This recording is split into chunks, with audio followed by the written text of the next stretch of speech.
India അല്ല. ബംഗ്ലാദേശ് അല്ല. Singapore അല്ല. അങ്ങനെ അങ്ങ് പോയാലോ? ഇനി പോവല്ലോ. പാകിസ്ഥാൻ അല്ല. ബ്രിട്ടൻ അല്ല. ഇതൊക്കെ എന്ത്? ബെൽജിയം അല്ല.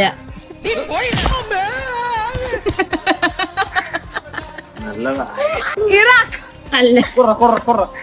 ജർമ്മനി അല്ല.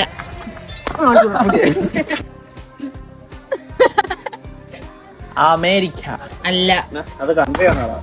പിന്നെ അമേരിക്ക പിന്നെ എന്തിനാണ്? ചൈന അല്ല. സൗത്ത് കൊറിയ അല്ല. ജപ്പാൻ അല്ല. എവിടെയോ എന്തോ ഒരു തകരാറ് പോലെ. യുഎഇ അല്ല. നോർത്ത് കൊറിയ അല്ല. Italy yes.